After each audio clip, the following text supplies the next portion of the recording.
Most of you have seen this guy's picture trending of late because of what he did. But for those that don't really know what he did, let's watch this video and then we'll talk about it. He met the native doctor on TikTok. It was the native doctor who asked him to unalive a young girl, remove vital organs from her body in preparation for the money ritual. Jeremiah narrated this to the police after he was arrested in connection with the murder of 19-year-old Damilola Oluwoyo. Not only did the native doctor ask Jeremiah to unalive Damilola, he sent Jeremiah a driver with a calabash and a knife, more like sending him the tools for the work that he was to do. And those were the tools that Jeremiah used to carry out the heinous act on the young and innocent Damilola. He further narrated to the police how he had met Damilola, completely unsuspecting of what Jeremiah was up to. She agreed to the friendship that he had extended to her. On that fateful day, Jeremiah invited Damilola to his house, and of course she was oblivious of what he was up to. She honored the invitation. He offered her a drink. It was, in his words, spirit mixed with codeine. He first took a sip from the drink so that Damilola would have no suspicions whatsoever, and she decided to trust him, follow suit to take the drink. Shortly after she consumed that drink, she became very weak as it had begun to act on her system. It was then that Jeremiah used the opportunity to drag Damilola to an uncompleted building very close to where he lived. He used the clothes she was wearing to tie her legs, her hands, so he could restrain her from getting away. He then proceeded to demand the sum of 400,000 naira from her parents as ransom, creating an impression that Damilola had been kidnapped. That ransom her parents did not hesitate to raise the money and send to Jeremiah.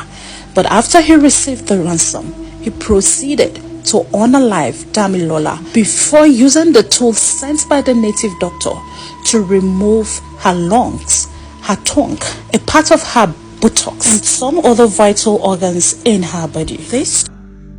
Well, I've been doing my best to draw awareness to this evil trend of rituals happening around, carried out by very young people. You can see this video, very young guy. And if we don't take this very serious, these victims, they could be our sisters, they could be our brothers, they could be our loved ones. So I think aside focusing on all bad politics, tithes in church and all of that, we need to also focus on this growing trend. The reason why it is particularly disturbing to me is because of the age groups that are really getting involved in these things, and that's why I'm doing my best to draw attentions to these things. I think we need to begin to not just arrest these young guys, but investigate and trace the source of such instructions. Those people that give them these instructions to do this very evil acts should be arrested too.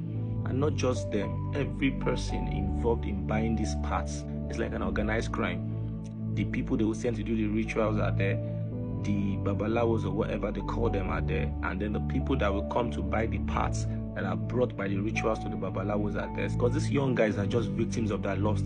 The Bible says God does not tempt a man, but those that fall into temptation are those that are given to the desires of their lust. They are pressured by what they see, and they are also victims of those ones that tell them, I can give you this thing if you bring these things. The main culprits here are those that send them to do these things. Just like seeing a young child strap a bomb to his chest and then walk into a public area, detonate the bomb, and then kill not just himself but everybody around them. If you really look deep into that matter, you will see that it is not really about the child.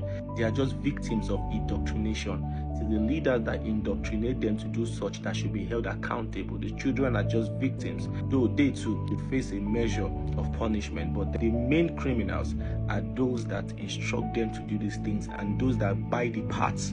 Because as long as we have these two ends of the same problem, those using the media to carry out these crimes will keep on falling to the praise of these people.